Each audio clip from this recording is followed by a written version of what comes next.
Hey guys, Adam Katz here in Wilmington, North Carolina. Fired up coming off the view and just excited to be talking to you guys today. I'm fired up to be co-hosting with my buddy Brandon Manley. He's up in Raleigh. We had a blast hanging out at the View from the Edge, but we also had a blast hanging out in Phoenix just a week earlier. So, Brandon, go ahead and introduce yourself and let's get this thing rolling.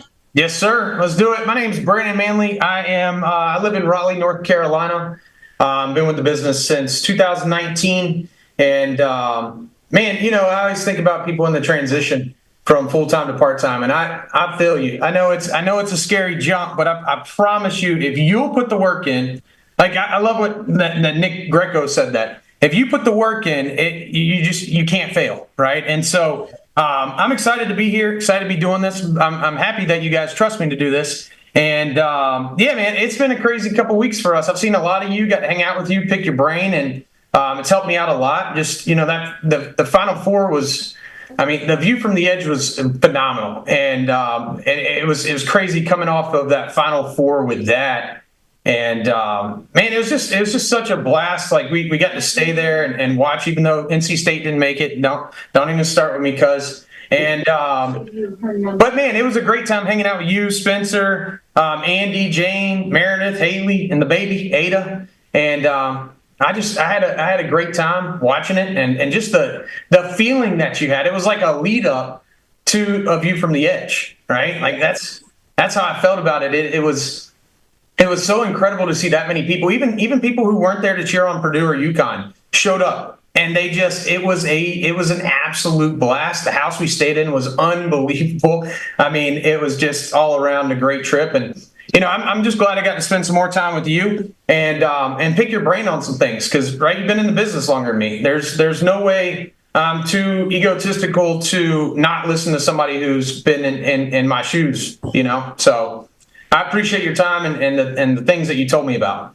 Oh yeah, man, it was a blast. And guys, here's the message that I would say to you: dreams come true. Andy and I have been talking about Final Four for 30 years. To see the emotion that Andy had as an NC State alum. I didn't go to NC State. My daughter did. Emily. Emily's an NC State grad, so I am related by marriage or by daughter. But we, just growing up in this business and building relationships. We've always talked about the power of the relationship and how important building those relationships are. And it becomes one of those things where these relationships lead to stories. These relationships lead to bigger things, bigger emotions. And, I just remember, from the first time I met Andy and Jane, that he cared about our lives being better. And the opportunity for us to be able to grow something together and to just be able to check things off the bucket list. And going to the Final Four is one of the bucket list things that we've had, and the opportunity to do that. And you talk about cool stories, flying down to Mexico to pick Andy and Jane. They were down in Tulum, so we flew in to pick them up, then over to Phoenix, the Bad to the Bone Airbnb that we shared. And then just a lot of free time. Brandon, you and I get in the chat a lot, and I've learned so much from you and watching how your team is growing unbelievably. And then just having conversations with Andy and Jay. You can't replace those things. You can't put a value on it.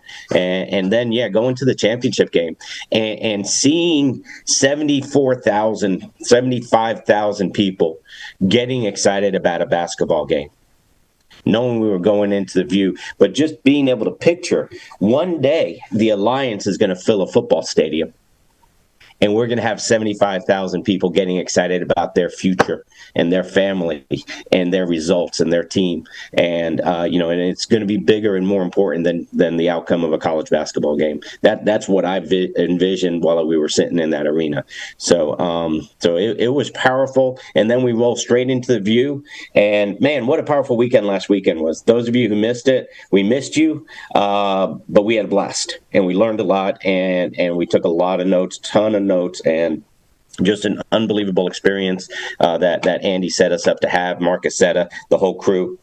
And just now we're can't wait 90 more days we get to go to a family reunion in Burlington. We'll talk more about that in a few minutes, but Brandon, what were just some of your initial takeaways from View from the Edge? It's I'm still processing some of the information, going back, looking at notes, things like that, but coming off a phenomenal weekend, what were some of your big takeaways? Yeah, I mean, so like the biggest thing that I got from this weekend was and I know we can talk about the characters and the speakers, and I might repeat myself, but really what I kind of took away from it was the passive and aggressive thing that he was talking about, the forger, right? Like the hammer or you the feather, and just kind of that mentality that you got to have, and I get it, like I tell, like, my thought process is I think aggressively and maybe I talk passively. Do you see what I'm saying? And it's like,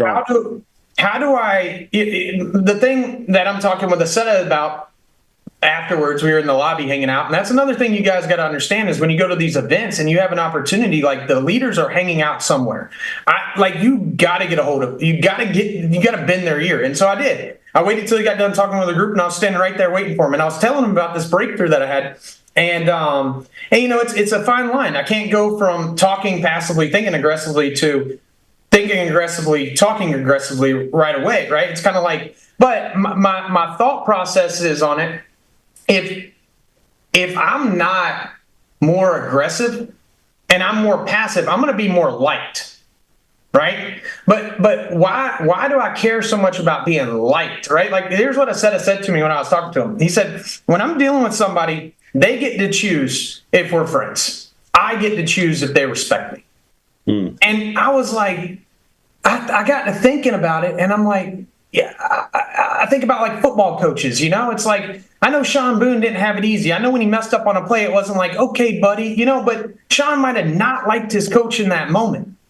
But just thinking back to, like, if Sean were to look back on those days, he would say, those are the people that really impacted my life, my football career. They're the ones who got me to the next level. When he got to college, they're the ones that got him to the next level. So for me, man, that was my biggest takeaway. And I think about, like, dude, are you, if you got people that just like you and you're being, nice all the time, are you really being nice? Are you? Because I don't know that you are. Are you really setting that person up? And it's tough. It's like, I want to be liked. And I think that's like one of my downfalls. It can be if I don't use it the right way.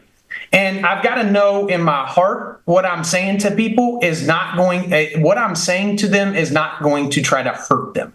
It is to level them up. So, man, that was it for me. That was like, I go to these conferences and I'm looking for one or two or three things that I can get out of it. And that one just punched me square in the face. Right. And so for me, that was it. How much, what'd you get from it? Well, yeah, before I even say what my big takeaway was, just to kind of piggyback on top of what you're talking about, because that's something I've struggled with. Jeff Wright, we do these personality tests, and I'm a golden retriever, and people say, oh, you're on Katz's team. He's he's the nicest guy. He's the nicest guy, and that's cool. I want to be nice. You don't want to go around ticking people off for no reason, and you don't want to go around, creating tense situations and things like that just for the heck of it. But I agree with you 100%. The books I've read, say you have to be willing to confront. You have to be willing to correct bad behavior, and you reach a point where it's, the idea of, well, it's a volunteer army. If they don't like me, they can go somewhere else. Well, if they're not making money, they could go somewhere else too. And I agree with you 100%. Am I really being nice to the person by not letting them know what they could do better? And it's that double-edged sword. But what are you willing to risk? There's risk in everything. I liked what Aseta said. If you're gonna, I don't know if Aseta said it or if Andy said it. They said, you got the feather and you got the anvil. If you're going to lean towards, you want to find that balance, but if you're going to lean towards one, lean towards the hammer, lean towards the anvil, because that's what makes people stronger. That's what makes people better. That's what makes people more successful. It goes back to John Maxwell said this a long time ago, the idea that people might leave you and things like that. And so the question was, well, what if I train them and they leave? And his response was, well, what if you don't train them and they stay? Mm-hmm. That's even more dangerous for your business and your growth in your organization. So, I mean, you hit the nail on the head, or the iron on the anvil on the iron, whatever it was. And for those of you who didn't make it to the weekend, when these things are posted on the video vault, go back and watch. This was the Forger. It was one of the first characters that it said it did, and so powerful. Such a powerful takeaway. I guess my biggest takeaway, or one of my big takeaways, was, you mentioned Greco earlier. He used this sentence, and this one's just kept going through my head ever since he said it. Since we left conference, hard work is undefeated. Mm-hmm. Hard work is undefeated. His topic was how to write $20,000 a month, or how to make $20,000. And the bottom line is this: it's not about skill set. It's not about thought process. It's just hard work. If you sit with 20 people a week, you're going to do $20,000 of production. It's a mathematical formula. So then the question becomes, are you willing to work hard enough to put yourself in a position to sit with 20 people a week? Because so many people, they give themselves passes, they give themselves outs. It's just like, well, I tried really hard this week to make phone calls. And you don't understand what was going on in my life. You don't understand, the dog got out, the cat had diarrhea. My wife was mad at me, and so I just couldn't get as many phone calls in as I wanted to, which is fine. It's your life, you do you, boo. But the bottom line is, did I do everything I could this week to put myself and my team in the best position to win? And if I was making phone calls, did I make excuses as to why I didn't get enough phone calls in? Or did I hold myself to a standard that I want the rest of the team to do? One of the things I've heard Andy teach over and over again is this: if everybody on your team worked as hard as you did this week, would you be fired up, ballistic, bouncing out of your mind? Or would you be like, oh, shoot? Because ultimately, if I'm the leader of my team, I have to set the pace, and I can't judge somebody else if I'm not willing to do the work, if I'm not willing to do the hard work. And knowing that the hard work is undefeated, then that makes it simple. Now all we got to do is just do the work, go out there and work hard. So Brandon, obviously the Forger was one of your favorite characters. What were a couple of other of your favorite characters, from the view? I really liked the pilot. I mean, I'll explain that one a little bit.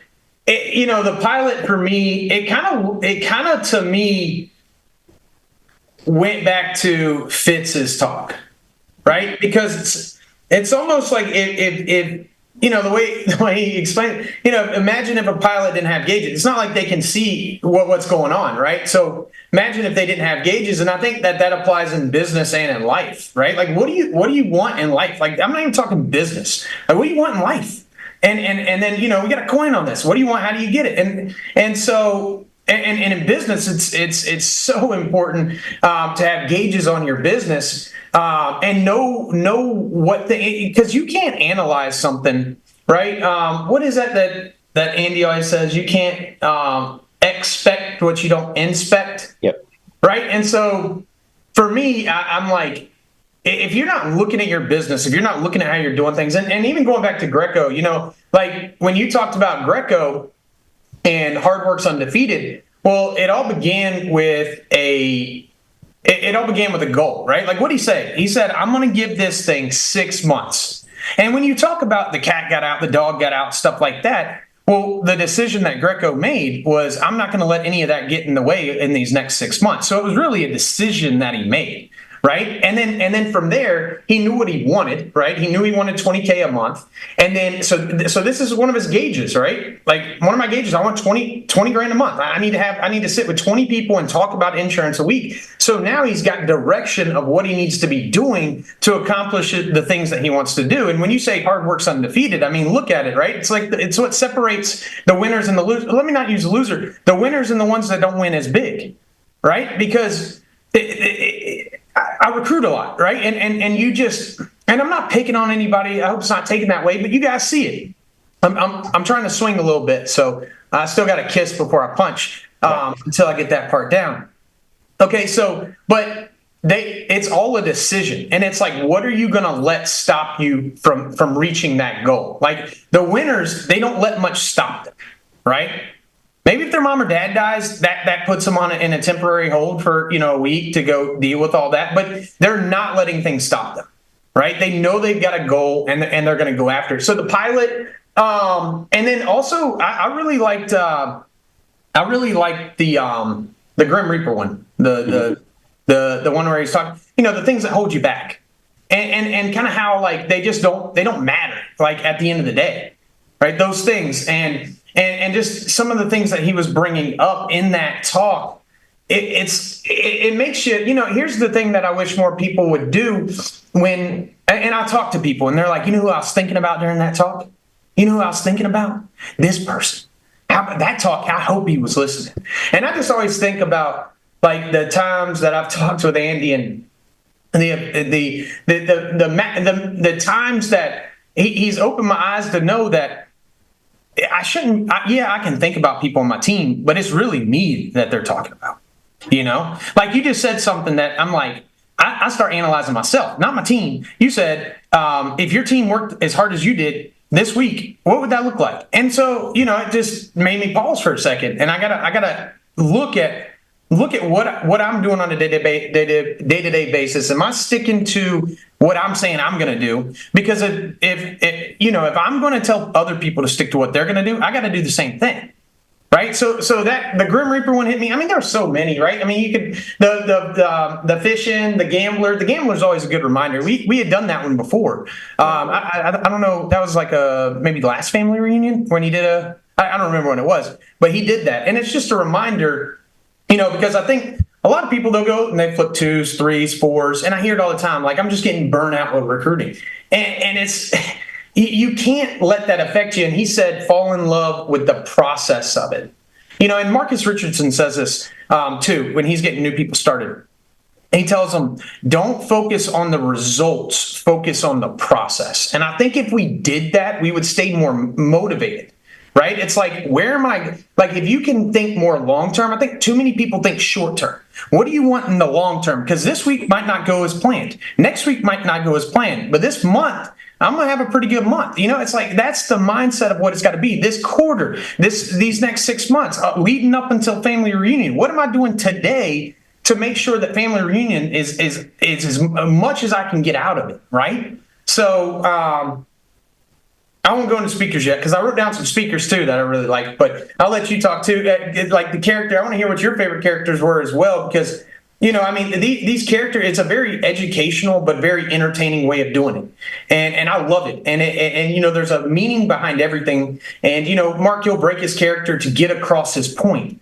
And then he gets back into character. It's the coolest thing. Like the box at the end, like that started out slow. I was like, where's this going? And then next thing you know, it's like hype, And so, anyway, I'll shut up. What was your favorites? Yeah, so one of the best reminders or that I got a lot out of was the fisherman. Where what you want, and how many times do we settle for what we get, and then allow that to dictate the rest of our actions. Instead of continuing to just keep fishing until we get what we want. We say this all the time at the Alliance. Andy's I think the first person I ever heard say this, the 11th commandment, thou shalt not fool thyself. Mm-hmm. And, and how often do we walk around believing that, we cast out, we reeled in our catch and we want it to be the trophy fish. We want it to be the one that's going to get us over the top. We want it to be the one that we were looking for. And so we convince ourselves, if we squint hard enough, that looks a little bit like a trophy fish. So therefore, I'll just keep squinting at that new recruit instead of realizing, you know what? I got plenty of bait.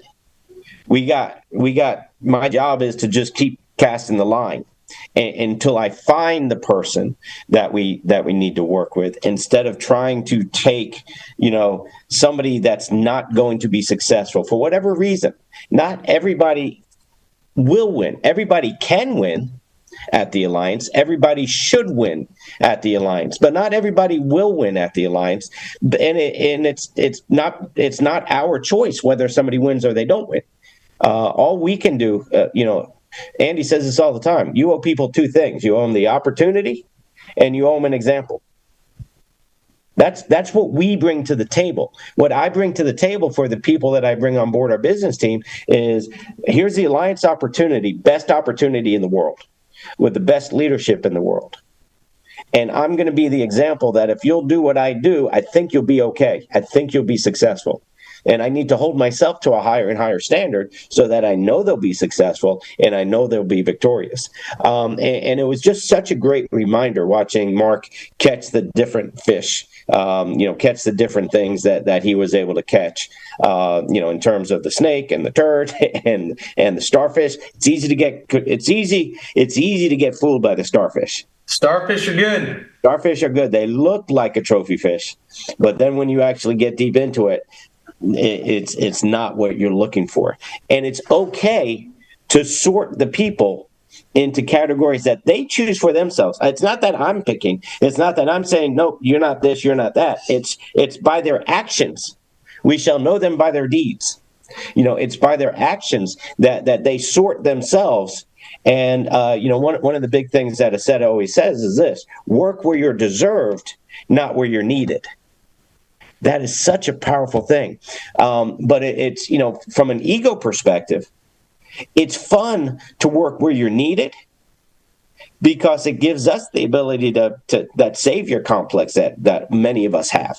They need my help. I will go there. They love me. They cheer me. And I will go because they need me. And even if it's counterproductive, even if it's not moving the needle one way or the other. Meanwhile, somebody that deserves my time is being left out for whatever reason, because I'm so busy chasing my tail in other places. And so that's where using discernment and maintaining discipline. I like the drill sergeant part, where you have to maintain discipline. So many of the characters built on each other, with a common theme going across. And all of it is this, me looking in the mirror and deciding, what kind of leader do I want to be? Mm-hmm. What kind of team do I want to have, which is going to be dictated by what kind of leader I need to be to have the team that I want to have. It doesn't matter what kind of leader I want to be. What matters is what kind of leader do I need to be to have the results that Andy and Jane Albright have.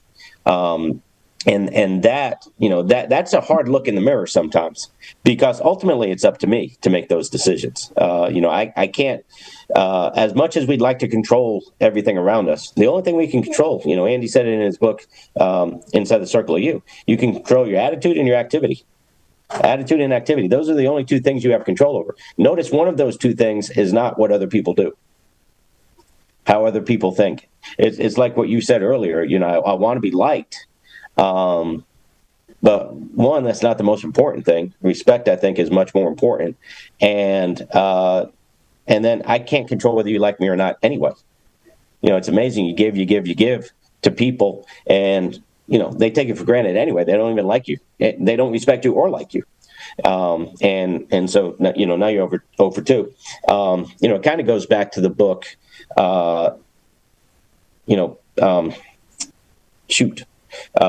is personality is not permanent. The Benjamin Hardy book, Personality is Not Permanent, that Andy got us onto about a year ago. So, where just because you have a tendency, like I have golden retriever tendencies, if I don't pay attention, I'll default to being the golden retriever.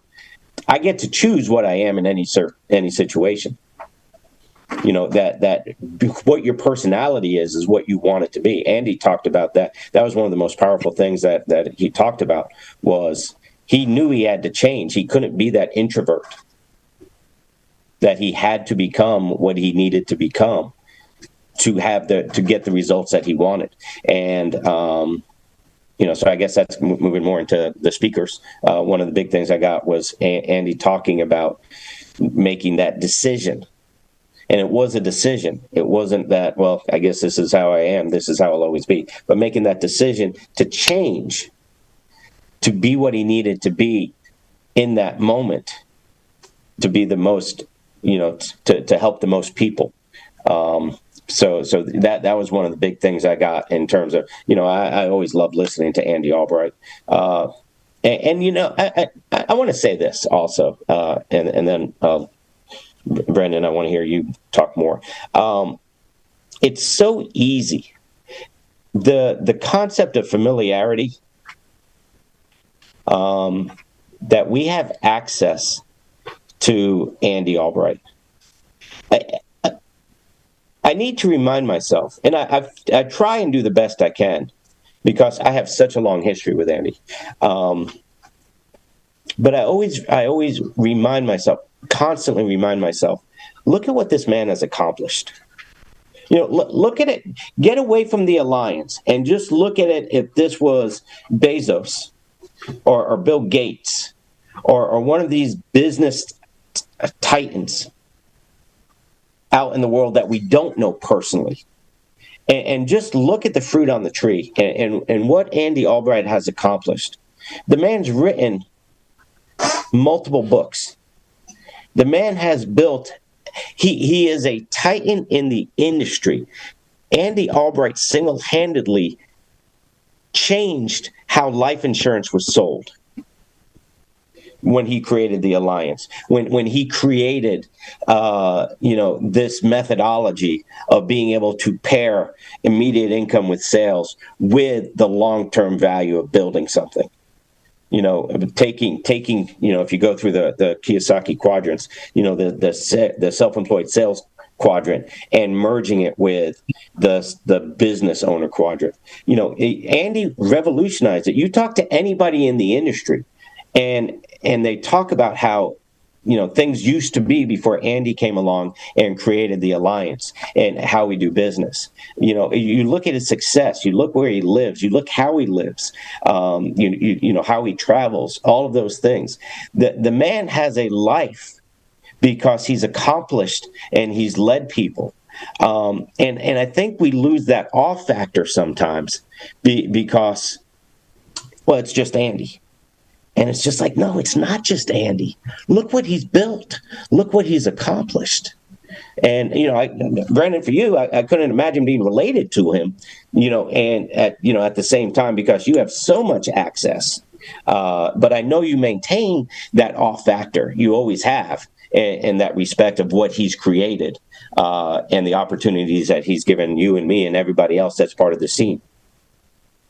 Yeah, Andy's the OG, man. I mean, like, you think about it. It's just, for me, it's kind of like you can't forget that, right? And here's another thing I'll say about Andy is, man, I worked in corporate, right? And we may have saw the CEO, and this was a big company, right? And we may have saw the CEO once a year. Because I was a part of the leadership stuff, so he would be at those. And I mean, it's interesting to me. I'm sitting here thinking to myself, like, how much money am I making this joker? Because they were paying me good, but not as good as what they, anyway. And so, but like, the access to him just wasn't there. And it's almost like when we were at these leadership events, it was something that you might get a couple words in with them, but he's not doing what Andy, like, you got to understand what Andy's doing, right? Like, Andy is exposing it. Like, if you pick up the phone and you call Andy, like, Andy wants to talk to you. He wants to help you. You know what I mean? Like, he wants you to come up at conference and say, hey, I'm so-and-so, right? And here's whose team I'm on. Here's what I'm doing. he wants to hear, he's a very factual guy. So he likes to hear, the facts of what you're doing, not what you're going to do, and because there's a dime a dozen of those that I'm going to do this, I'm going to do that. Right. And, but just the exposure that you get to him, and he's so involved. Like, that's the thing that just not killed it, but like, that amazes me with Andy is he doesn't need to be doing this anymore. I mean, like, think about me in my situation. Like, I know my grandkids are taken care of. You know what I mean? It's like, but I try to come at it from the perspective of this is, how can I try to live up to what Andy's built for his family? How can I contribute to that? How can I get to that level and still act like Andy does? Still be so involved with this. He knows what's going on in your business. He knows. I'll promise you. He's on planes. He's at his house. He's out in public. He's looking at charts. He's looking at graphs, right? And if you need something, here's the thing. I don't really care what you think about Andy, but what you need to know about Andy is at his core. I mean, look what he does for the University, NC State University. Look at what he does for the girls over in India, right? And there's countless other things that he's doing and that he's done within our organization that, I'm sure there's things that we have no idea about because he's not going to boast about them, but things that he's helped agents get through, right? Anytime anybody's sick or anybody's going through a hard time, they get in a car wreck, they lose a family member. Right, they'll be on my team. It doesn't matter whose team they're on. I have to almost like beat him to sending them flowers. Like, he's just on it. You know what I mean? And he's sending them texts like, "Is there anything I can do?" When we were with him in Arizona, what he took a call right before dinner, and that call was to someone that had, I think, been involved in a very bad accident. And he talked to her and he said, "Hey, is there anything that we can do for you?" And her response was no. But I promise you, when my dad died, you know what Andy did? He didn't wait for he didn't tell me to book a flight that night. He flew his personal jet down to Florida to pick me and Haley up to go back. Like, that is like, son-in-law or not. You know what I'm saying? Like, I've seen him do it for so many people. I've seen him give a $100 bill to a lady handing out free popcorn at a concert, and she starts bawling her eyes out. Yeah. You know what I mean? So, like, grateful just doesn't seem like a word that's powerful enough, But I think, and here's the thing. Like, I liked how Aseta ended it, right? You all talk about how you love Andy and Jane, right? You love Andy and Jane. You love the other leaders of the Alliance. Well, if you love them, Let's pack out 75,000 like at the NCAA tournament. Why can't we? There's nothing stopping us. We can talk about the systems that we have available, but right now, talk about this in the AM meeting. Right now, we have more opportunities for anybody at any level, right? Coming in brand new. Now it's almost like this is how I'm selling people the opportunity. Like, we have things you can graduate to. IUL and annuities. You want to get your securities license? Do you want to build a team? Like, those are things. So it's unbelievable, like, what we have in front of us. And if we're too slow to realize that, we're going to get left behind. Yeah. So how many people can we get to jump on board with this? How many people can we get to act like Andy Albright, even when they start making some money, right? Like, complacency is a real thing. You get to a place in your business where it's like, I'm moving and grooving. I'm doing it. But are you working as hard as Andy is? I would dare to say you are, and he's up here, like, I think there's like levels in this business. There's new people, there's people with sales success, there's the business builders, and then there's the Andy Albrights, right? And so anyway, I'm going off on a tangent there, but man, I even think like the speakers align so well with the characters, So I'm interested to hear you talk about that, and I hope you don't steal mine. But here's the thing: I think all of the speakers did a phenomenal job. It was kind of hard when I was writing it down, and I was like, who was my favorite? And for me, my favorite is going to be different than your favorite because it's what you needed to hear is what's going to be the most impactful for you. So I just want everybody to know that was speaking at that event. You guys did, Diane Lampy, Bell. I mean, you guys did a lot of legwork for us building teams and for those out there in the sales field. And, I just, like, I loved everybody that spoke. I thought they were very well thought out. And going into convention, think about how much you're doing on a day-to-day. Like, these people have big businesses. Think about how much they're doing on a day-to-day. And then at nighttime, they're preparing stuff so that they can bring you value. So, Adam, with that said, I just wanted to ask you, as far as speakers go, what hit you the most, and who spoke your love language at the convention? Well, love language. I love. I'm a touchy-feely guy, so Jane's F-bombs really speak to me. When you're talking about faith and family, fun, friendship, and forgiveness. Those were Jane's F words. And they really speak to me, because anytime I hear Jane and every time I hear Andy talk, I always, I put it in the context of my gratitude for them, my love for them, and the connection that Beth and I have with them. And I also put it in the relationship of, what my kids are today is because of them. And how they've always looked at our kids and treated our kids and talked to our kids and called out the best of them. When Emily graduated from NC State, she, I remember Andy talking to her, she was in 8th grade, and she was trying to decide where she should go to high school. In Wilmington, you had choices of which high school you could go to, and she was into the whole school thing. My other two kids, they didn't get into the games and the clubs and all that other stuff. They were studious. But taking that time, Emily was into the social scene and everything you picture high school to be, or you remember high school to be. She wanted that experience. But Andy he took time with her. And keep in mind, this is 8th grade. What does that mean? She's 14 years old, something like that. And he said he helped her think through it. He didn't make a decision for her. Andy never makes decisions for people, but he gives you insight and perspective that you don't have, that you haven't been thinking from that perspective, that allows you to make a decision. And she made a decision to go to the early college high school that she was able to get into, and sacrifice some of that football game glory and being able to go to football games every Friday night and things like that, so that she could get ahead and start her life earlier, because she decided that's what she wanted to do. What she really wanted was to accomplish what she's accomplishing here at the Alliance. And the faster she could get through college, the faster she could get started on that.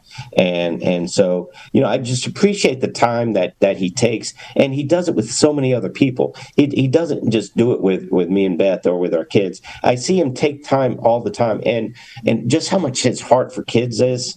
Anytime there's younger kids, he always stops, gets down on one knee, gets to their level, and spends time with them. And so anytime we talk about favorite speakers and what really connects, I'm always, I have a bias towards the speaker as much as towards what they say. So from that perspective, Andy and Jane are always my favorite go-to speakers. I loved what Belle Krause said. First of all, talking about the seminars, and we're gonna talk about the seminars in just a minute, I know. But what she said was this: Are you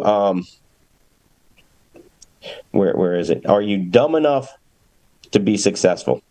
Are you dumb enough? Who's dumb enough to do the work? That's what she said. Who's dumb enough to do the work?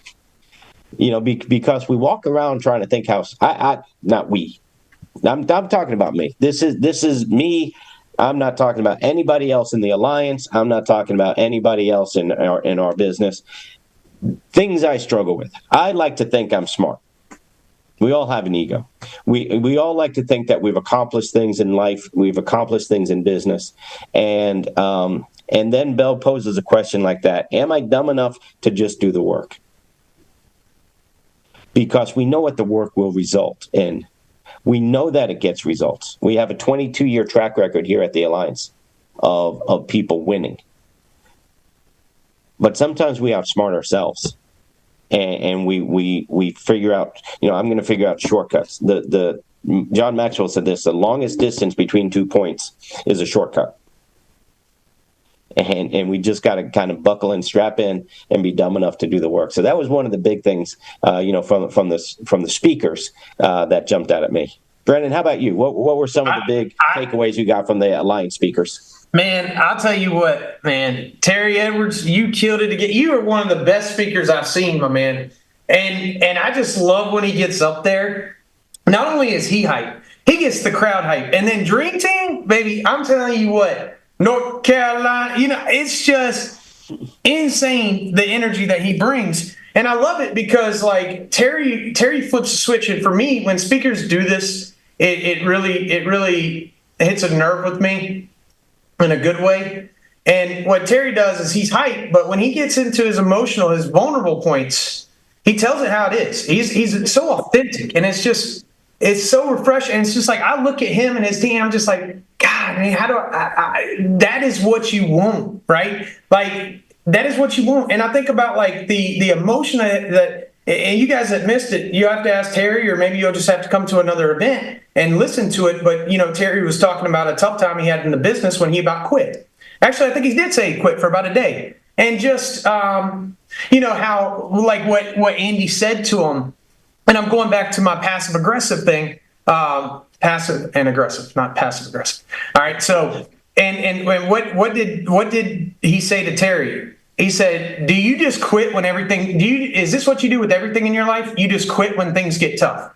I bet, like, there ain't no ego there, and Terry shared that with us, right? Like, there ain't no ego with him explaining this story, but at the time he had a sense of pride, and I think he was just like, I don't need them, and that's how you act from an emotional standpoint, right? That's why people say don't react off emotions. Like, think through it, right? And so I think, Terry had a time where he reacted off emotions, and everybody does it. You know what I'm saying? But the level of what he said, that the links that Andy went through to get Terry in front of him, right? Robbie Kraft goes over to his house, or goes to his office first, knocks, and gets a call. There's a crazy redheaded freckle guy outside your building. He said, just tell him to go away. He comes to his house, and he talks with them. They get up the next morning, and they drive down to Florida. With Robbie Kraft drives them down to Florida, right? And they have that conversation, and they work things out. And look at it. Like, that's where I'm talking about. Andy was more aggressive in that situation. But I can guarantee you that Terry and his bond is way, way tighter now that they've been through that, right? It's like family. Family you're tight with because you go through everything in life with them. Like, Terry and Andy are going through life together. So they're going to run into things that they disagree with, things that they agree with. But it's so cool to see how they just kind of both move on from that. And Terry's talking about, his mindset thing was awesome. I think that was your first ingredient, Terry, if my notes are accurate, was the mindset and kind of how you're approaching. And when you say mindset, when I think about, again, this is what really hit me. So this is why I'm talking about it. When you think about the passive and the aggressive, what are you really acting in? If you're in a passive role, you're acting in a scarcity mindset, right? Like, if I say something to them, they might quit. I don't want to lose what I built. And that's true. Like, there is some truth to that, but you can't operate your business that way. You've got to operate on the other side over here. The aggressive side to me is the abundance mindset. It's like, if I squeeze Terry a little bit, maybe he grows from that. If I sit down with Terry and talk to him like a man one-on-one, and we work out our differences, that's different. But he wasn't scared to have that abundance mindset, that aggressive mentality. And so, Terry, I think, for me, I loved your talk, but I really appreciated you sharing that story, because I just think there's things that happen on a day-to-day basis. There's times I don't want to answer Andy back too. And sometimes I don't. And then I get a text, and it's like, so I guess you're trying to compete with other people who don't communicate with me. And I'm like, it kind of gets me back in check. But it's ego, right? It's like, it's ego. That's all it comes down to. And then, I was coming to when I was coming to events before I got into the business. I wasn't in the business. I was there to support Haley, right? And it was really cool seeing everything going on. Like, this is this is like your dad's company? And she's like, yeah. And just to see like the dances and stuff. And it was a lot of fun. Like I knew it was fun, but I didn't really pay attention to what was going on from like a business mindset. I was young and dumb. And, but Fitz, getting to see him talk, and I've heard so many good things about Fitz and just his flywheel and his doom loop that he talked about. And, just talking about the consistency, the buildup of it, the momentum, talking about that. And the doom loop is kind of one of the things that he had written down on it's reacting without the understanding, right? And I think that takes me back to Terry's story, or not really Terry's story, just the thought process of reacting on emotion and why that can be devastating, right? Like imagine if Terry Edwards wasn't with us. I wouldn't have got what I got out of this weekend if Terry Edwards had made that decision and wouldn't have been open to having a conversation with Albright about it. So Terry, thank you, right? Like, thank you for setting that example to let me know, like, bro, stop, let the ego go, let the pride go. If Andy or if I'm on Terry Edwards' team and he's saying something to me that I don't like, what I've got to understand very quickly is Terry is not telling me that to hurt me. It would be dumb of Terry to tell me that to hurt me. Same thing with Andy. It would have been dumb of him to say that to Terry to try to hurt Terry. Because if you hurt somebody in this business, you're directly hurting yourself, right? Terry's business is blowing up. And it's like, just imagine that for a second. So it was, I hope everybody got what I got out of it. I just love coming to these, and I love, your team, like the teams that you see around, they're watching you, right? As the leader, they're watching you. What are you doing? Are you on your phone watching the Masters? Because the Masters was this weekend. Were you on your phone watching the Masters and your team's looking at you, seeing that and thinking that's okay? Were you, after the events, just going back to your hotel room, right? Were you separating yourself from the rest of the group? Like what were you doing? And so I think that all those things are just so important when it comes. Like you've got to understand when you get into a leadership role, people are watching you. Like they're looking for an example that you're setting for them. So, and like that's kind of come back full circle to my point is like, that's why Terry's group's so fired up. They see him fired up. They're all like, everybody that I see from Terry's team that I know is walking around with a smile on their face. I see others walking around and they act like they're having the worst time of their life. So then I think, like, if they're on my team, am I acting like that? Am I walking around like that? And so, I'll ramble. So I know we got to move on to other stuff. Yeah, no, I mean, it's and what you're saying about Terry and the culture he's created within his team, that's something that I think we all long for. But you're right. It starts with Terry. Terry is the emotional leader. Terry brings the energy, and it's just like through the course. I remember, I don't know if we get old, we get mature, we get lazy, whatever it is, but we used to stand on our seats when Andy Albright was introduced, and it's creating that energy that is going to help us get everything to the next level. And it's kind of like, look, you can't win if your team doesn't win. It's kind of like you understand how this thing is structured, right? If we can get more people winning early, that elevates everything up. A rising tide raises all ships, and so and it's just keeping everything pointed up, I think, is one of the big things. It kind of also, kind of last thing on the speakers, but what Stephen Davies was talking about, correct behaviors plus attitudes plus strong confidence equals high performance, and that's where you get back to that passive versus aggressive. Is if you have strong confidence, then you'll care enough to confront. Then you're not going to be passive because you have that strong confidence that your behaviors are correct and your attitude's correct. And that's what's going to equal that high performance that you're looking for because let's face it, we want everybody to win. Is there a person on your team that you don't want to see successful? I mean, if there is, why are they on your team? It's kind of like, having kids. And I know you and Haley don't have any kids yet, but, I've got three and now I got a grandson. And look, all I want to do is take away the pain. All I want to do is take away the hurt and take away the obstacles. But I also understand that it's the obstacles and the pain that they'll grow from. But it's hard to watch them have to go through things, and it's going to be the same thing with the team, which is why it's up to us to keep growing the team and to keep bringing people on and to be that example, so they see that they too can overcome the obstacles and they're going to be okay. That there's nothing that happens in this business that they can't recover from. There's nothing that happens in the business that they can't overcome, and that they really just need to be willing to risk things so that they can get, because the good fruit is out on the limb.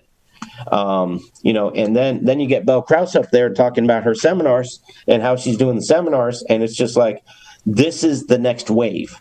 This is the next opportunity. And when Andy got everybody who has seminars scheduled up on stage at the end, and I was just like, do you understand how convicted Andy is on this seminar system? I've seen Andy through different business models and different lenses in business. I have never seen him this excited about the return on investment and the opportunity than what we have right now in our hands at the seminar system. And it's not for everybody, to be crystal clear. There are people who, number one, don't know the product well enough to be able to write annuities and to have those conversations. So like you mentioned earlier, Brandon, it's something that we're going to build towards, that we have levels that people can grow to, start at the final expense and then work your way up. But we have so many capable people that I think are just missing how excited and how convicted Andy is on this seminar system and what the opportunities are. When we first started in mortgage protection, when Andy first started the company back in 2002, we didn't know any different but to just follow the system and work real hard. And for the next 5 years, that's what we did. For the next 6 years, that's what we did, right up until the economy imploded in 2008. But up until that point, we just had our heads down and working like crazy. And it's unbelievable the businesses that were grown. And this seminar system, Andy believes that this is going to be even better than that. And for us to be able to go from, in 2002, on the verge of bankruptcy, broke, busted, and disgusted, 3 mortgages on a house, all of those things, to hitting $1 million income level, following that system, and for Andy to be more excited about the seminar system today than look at the results that yielded for so many of the people that were in the company back then. Could you imagine, Brandon, where we're going to be 2 years from now as we roll out as more and more people roll out the seminar? And it's something we can recruit towards. Now we have something that people, who wouldn't look at the Alliance before. Now they're going to be looking at it and be like, wait a minute, you're showing me a way that I could write $5 million in a month in annuities? You're showing me a way that I can make $200,000 in a month through this system, and it's gonna draw a whole additional group of people into the Alliance that before we didn't have maybe something to offer them. Now we do. It's so crazy what this seminar system is doing. Emily and I did our first one on Monday night, and the results. We'll see what all the results are. So far, so good though. So far so good. We couldn't be happier than, and that was the first one. That was with me stuttering and stammering and I finished 10 minutes early because I didn't know what I was supposed to do. And all of that stuff. Can you imagine when we get good at it? How powerful this is going to be? So, I'm just so excited about the future and what this is going to do as we roll into Family Reunion, in August. It's just going to be crazy. This is going to be one crazy summer. Yeah, I think about the seminars and, the top annuity producer, who is someone that I love and appreciate and just I think the world of him was Jeff Schultz last year, right? And I think he did somewhere around like 5.3 million in annuities last year. And I've got a pretty bold prediction that if I think 5.3, which was number 1 last year, will be about number 20 on the leaderboard this year. I truly believe that. And here's why I say that. Did you hear what Jeff Schultz said? He said he said it would take me 2 years working the leads that he's working, and he's working annuity leads, right? Working the leads that he's working, it would take him 2 full years to get in front of that amount of money in just one seminar, right? Like these seminars, I'm hearing the numbers that my brother-in-law Michael Weinberg sending me, Jeff Schultz, who am I forgetting? There's another person on the team doing it. Anyway, it don't matter. But you hear it's like we've got 70 people confirmed with 68 million in assets, right? And here's the crazy thing that I've noticed is when they give you that estimate of assets, I think it's a pretty conservative approach.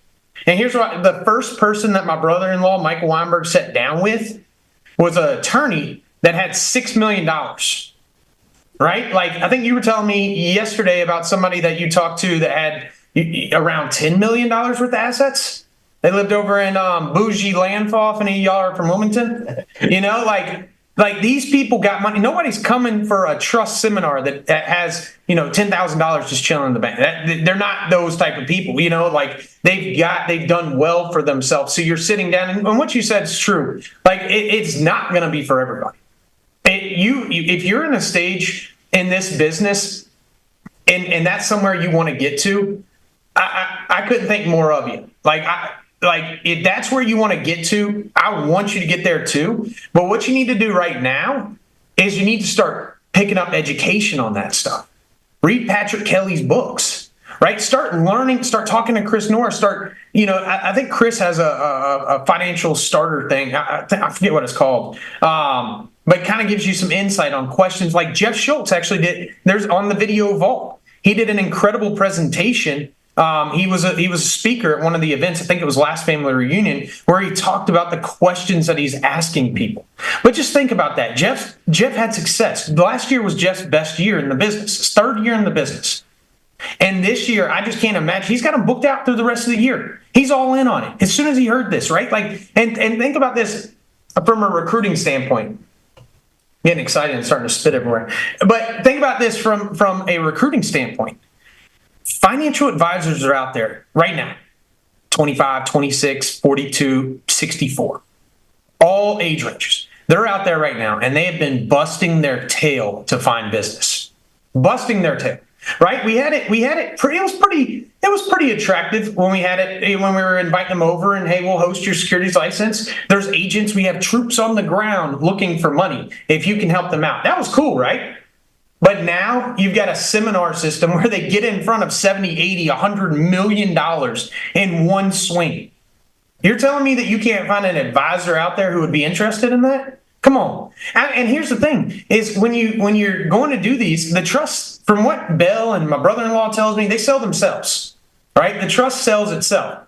So if that's the case and you're sitting down, let's say you get 30 follow-up appointments and you close a third of those. You close 10 on the trust. Let's say this is your first one. You close 10. Well, that's $5,000. It's $500 a pop. Okay. So what does the seminar cost? $5,000. So now you get a third of those to sign up for a trust, which sells itself. So if you only sell a third, you talk to Bell. And so if you're only selling a third, you're making back your money that you spent on the seminar. So I love the term house money, because now all those assets that you found, that's all house money that you're playing with at that time. So I just for me, when I see this, it's so attractive when you go and you're looking for jobs, especially, I know a lot of people are trying to recruit young people, and look, young people are looking for growth opportunity.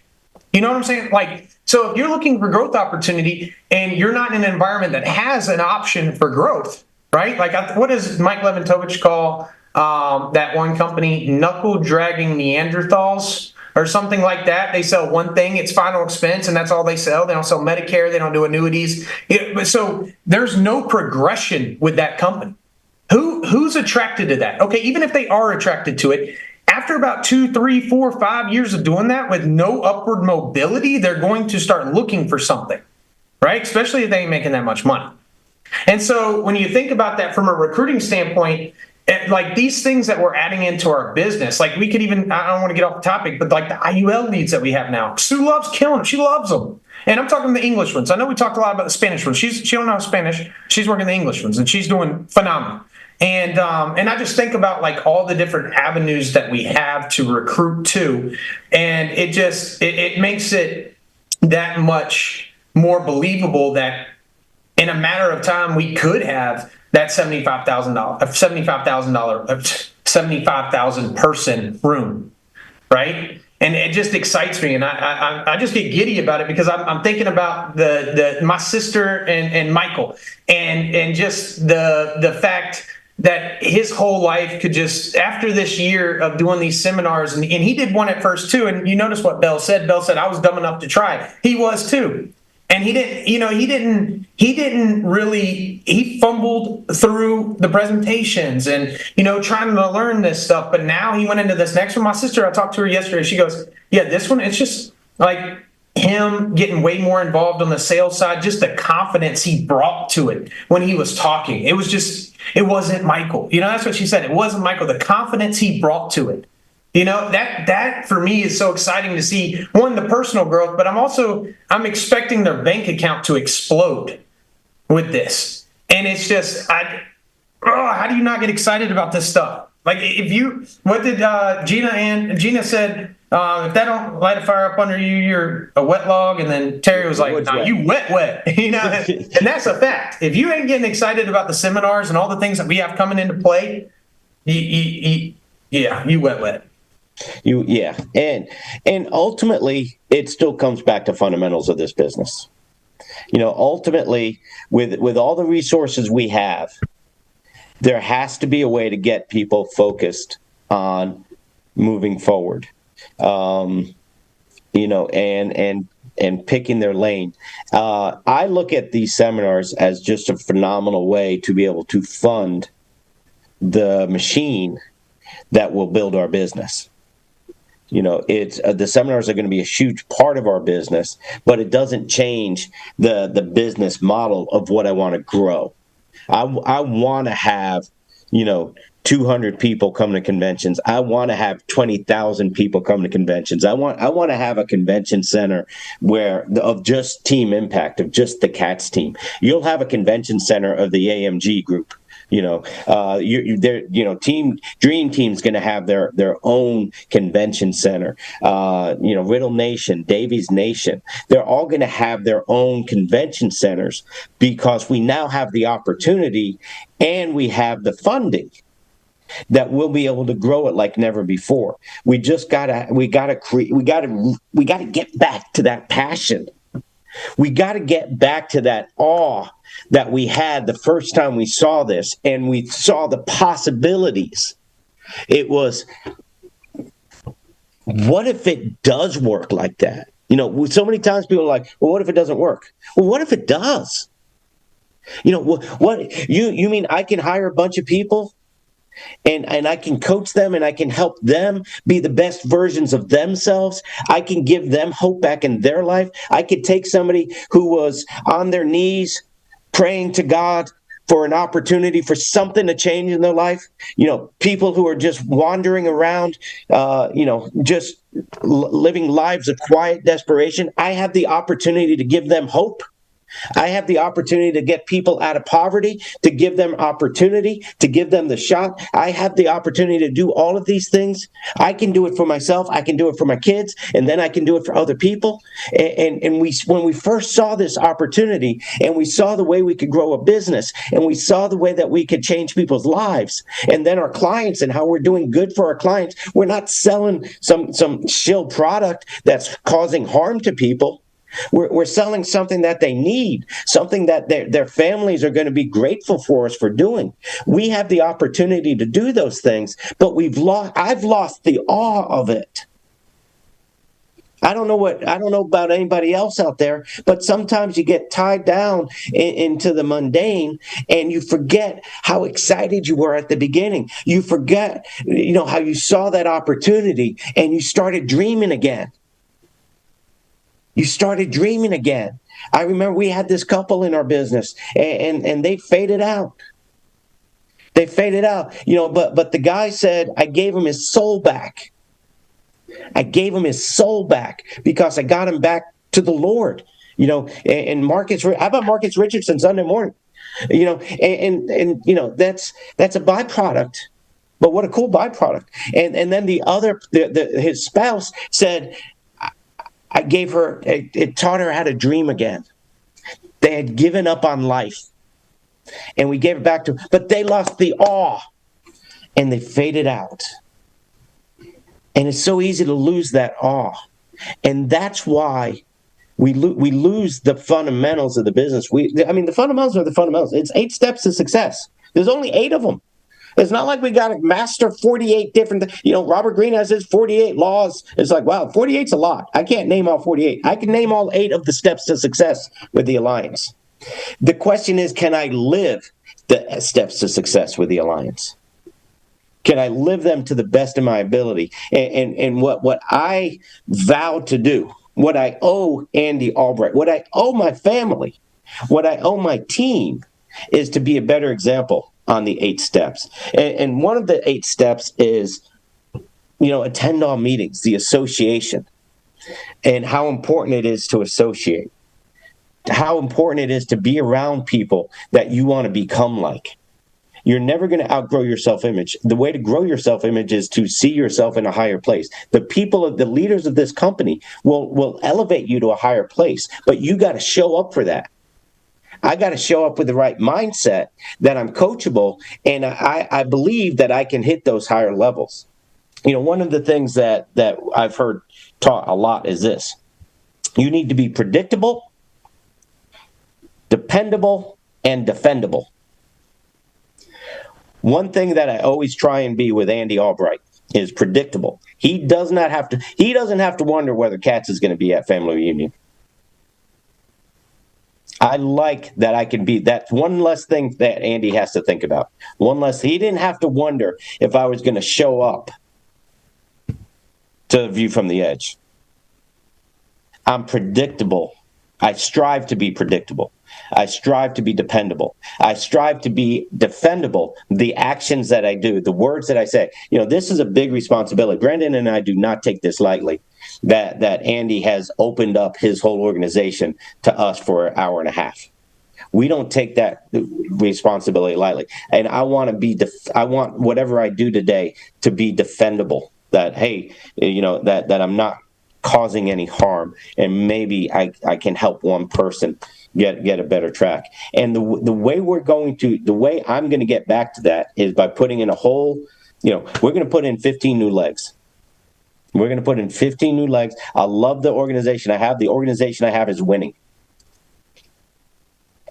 I need to be the example. If I want my team to put in 15 new legs, that means I got to put in 15 new legs first. To go along with the team that I currently have. And we're going to go marching into family reunion in August in Burlington. We're going home, baby. August 2nd through the 4th. We get to go home to corporate headquarters, and we're going to bring an army with us. It's because I understand the fundamentals of this business. The more people we get to family reunion, the more successful your people are going to be. So I know you're excited about family reunion and what the AMG group is going to do at family reunion and how you're rallying the team. So yeah, Brendan, just talk some about that if you would. I think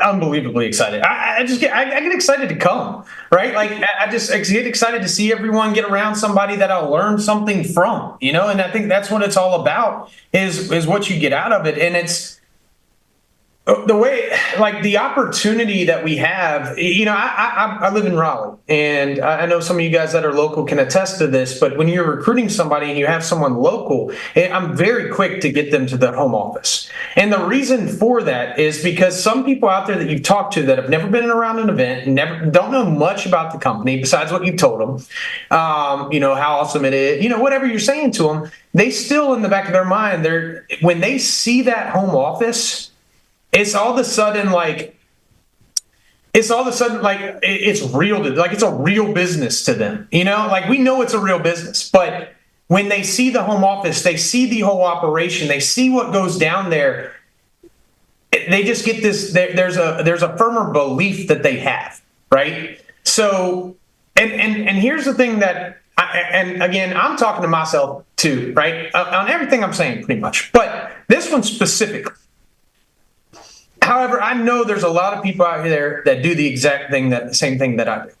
And I think we're really good as an organization at pushing the event until that ticket price goes up. We're all in a frenzy, right? Like, got to get people signed up while the prices are low. And that's true. But what if you did that it's 15 weeks until family reunion. So what if you made a commitment for the next 15 weeks, I'm going to push this thing. Not, I'm going to push it until the price goes up, and then about 3 weeks before, I'm going to make another major push for it, right? Because I'm disappointed in how I've done the last month and a half, so I'm going to really make a push here. So what if we all just committed to putting all of the effort that we have in getting people there every week? If you just said you want 15 legs there, right? That's one a week. You got to get them commit. That's not, when you think about it, when you break it down, when you hear 15, you're like, that's gonna be good, Adam.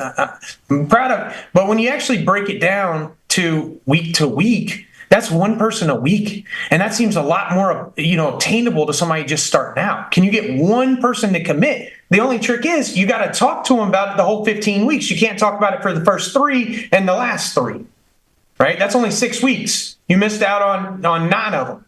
You know what I mean? So how do we push that? And then I think, when you get to convention, and even bigger on that, it's like, what are you doing are you talking to other people about getting their people there? You just said, are people doing, if people were working as hard as me, would I be happier, sad? And, but are you also encouraging your team to do that, right? Like, I'm sure you're talking to your team about, hey, I want you to have 15 new legs there, because that's called duplication.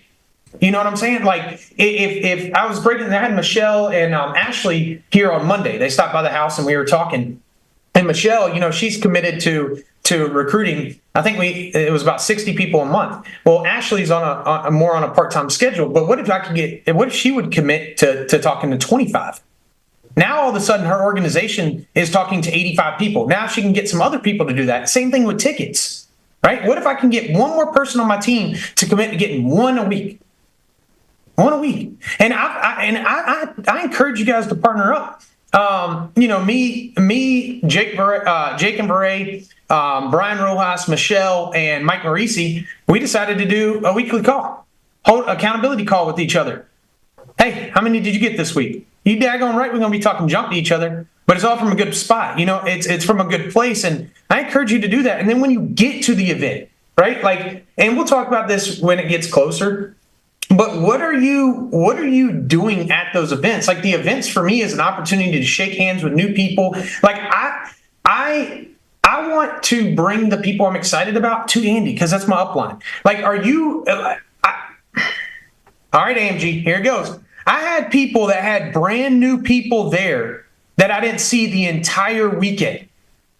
Why? Do you not like me? What is it? I don't understand it. Like, we should be edifying our uplines and bringing them directly to them to meet, right? To shake hands. Because guess what? I may know somebody that you don't, and I get to introduce them to them, right? And I get to introduce yourself to them.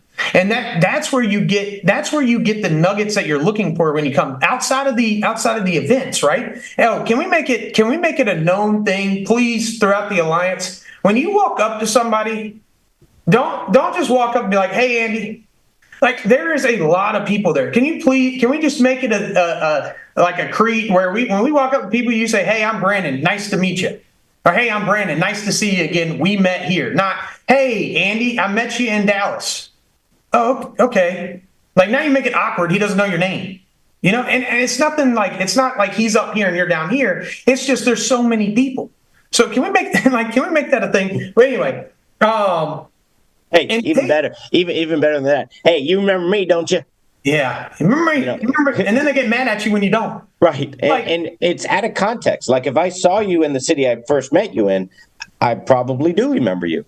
Yeah. But in Raleigh, North Carolina, with 1,000 other people, it's just like you look familiar. Yeah. So yeah, you're 100% right on that. that should be a big takeaway from this call. Shake hands, say your name. All right. So and then I encourage you if you're bringing people with you, pay attention to what they're doing.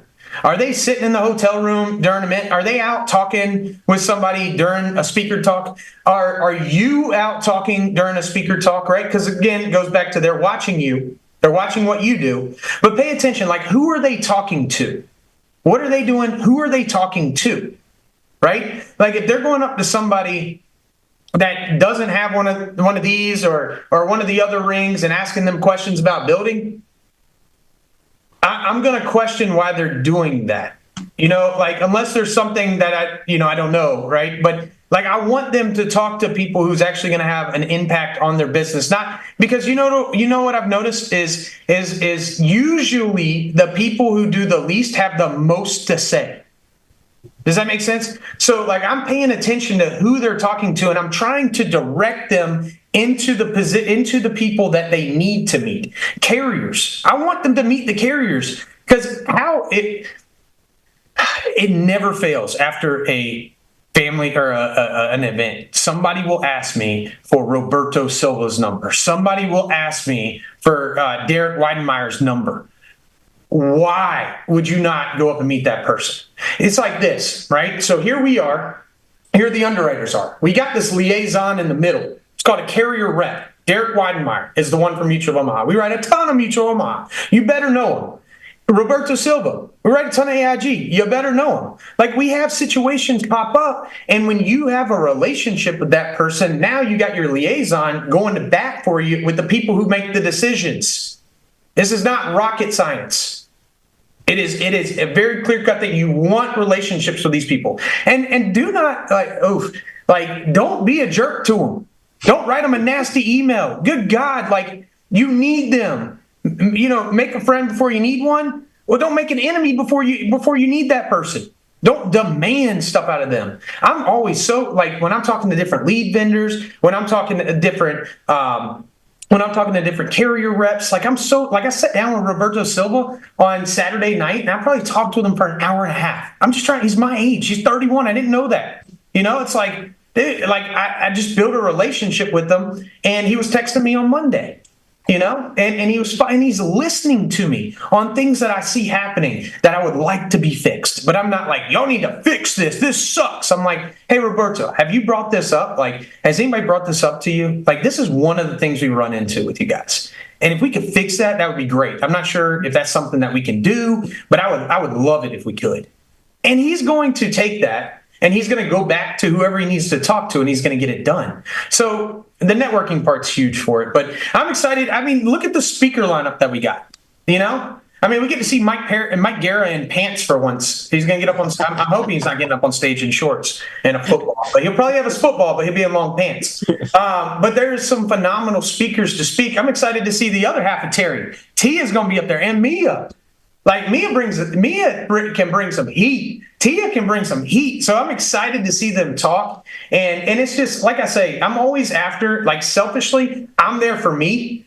Because I want to get that 1, 2, or 3 things that I take from it, like I did this time. I want my people to do the same thing, and it changes. It does. You can talk about hoorah, because I was like this too. I wasn't big into it. It's oh, hoorah. If that's you, you're not a very good influence, and your team's not going to grow very big. But when you start to notice, the biggest thing for me was noticing what it did for the people on my team. Noticing the things that it did for me came first. But seeing what it did for the people on my team. And me and Jake were talking the other night, and he's like, Yeah. So how quick are you to get the person to bring somebody with them, or get them to bring a friend? And I was like, well, I'll be honest with you. I'm quicker to try to get them to bring their spouse. If I can get them to bring their spouse there, now it's game on, because their spouse is going to see it, and they're gonna push them harder than you will. Like I remember the first time Jeff Schultz started with us. We flew him into Florida. When he left that meeting, his wife was like, "You're doing this." You know what I mean? Like, and thank God she was there. Thank God she said that to him, right? Because your spouse, like first year network marketing, that book we read about 2 years ago. That's one of the things that they talked about right at the beginning, is how many people quit because they don't have the support at home. I was talking to another girl, I was talking to a girl yesterday, and her fiance is on my team, and she came to the View, and we were just chatting about some things, and I was like, like, even though you're not in the business with us, I was like, you don't know how proud of you I am for showing up. And, because he needs that support. If he has a bad week, he has a bad 2 weeks, he doesn't need to go to you and you be like, oh yeah, he probably needs to find a job, because then that shows you don't believe in him. But you showing up and being by his side, that shows that you believe in him. That shows that, hey, even though I'm doing something else, I'm in the trenches with you. I got your back. And that's what you need in this business. So I'm quick to get the spouse there, and then I move on to the other side. But I mean, if you can't tell, I'm excited about it, right? It's like I get excited thinking about how many new people I'm going to have there, how many lives are going to be changed. Excited to see me and Marcus. He puts me in the ringer when we do church. You know what I mean? So I appreciate him for that. He's on the aggressive side when it comes to preaching. He's got that dang mallet knocking me in the head, like quite literally. But yeah, man, I'm excited. Couldn't be more fired up about it. And we got 15 weeks till it comes. That'll be here like that. So when you say you need 15 new legs, we got to get to work like Monday, Sunday night, For sure. And I got to give a shout out to my baby girl. Emily is going to be one of the speakers, first time on the Alliance stage at a big convention. And so proud of her and what she's putting together, and appreciate the team that has poured so much into her, that is giving her the opportunity to do that. I realized early on that I was not the one to coach her. And, Noel Leventovich stepped up and has just poured into her, and, is so grateful that we have running buddies in this organization that want to see everybody win. And that we understand that this is one big family. We call it family reunion for a reason. It's because it's a family. And we're going to celebrate like family. We're going to have fun like family. Sometimes we might fight like family, and that's okay too. But you think about it. We all have our cell phones. And I think most of us have heard this before. How good are these phones going to work if we don't keep them charged? And the reason we do conventions every 90 days is because we have found that a charge lasts about 90 days. So we're all fired up. We're all geared up. Everybody's working hard this week coming off of A View from the Edge, those of you who made it to the weekend. But we know that energy and that conviction and that belief, we start to wear down with the work. And the charge lasts about 90 days. And Andy Albright's going to get us plugged back in. And we're going to get charged back up so that we can go make another hard 90-day run. It's amazing. It's amazing what you can accomplish in 90 days. Are you going to totally change everything? No, but you're going to make you're going to get so far ahead 90 days that if you put in 90 days of intense focus and work, which these conventions give us that energy to do that intense focus and work for those 90 days. And that's where you see miracles start to happen. That's because you have that mindset, that conviction, you're going to recruit that person that you might not have recruited because you didn't have the energy, because you didn't have the belief. And so that's why the system as a whole, this was not put together willy-nilly. The system as a whole was put together to help us accomplish our goals the fastest possible, and to live a life of our dreams. Guys, all I can say is this: you're in the right spot at the right time with right opportunities with everything new that we had. I was there in 2002 when Andy started the company. We had one carrier and we had two products: simplified issue term and fully underwritten term. That's what we started the company with. And we built one heck of a company. But now you look at all the diversity that we have, you look at all the opportunities we have, there's space for everyone.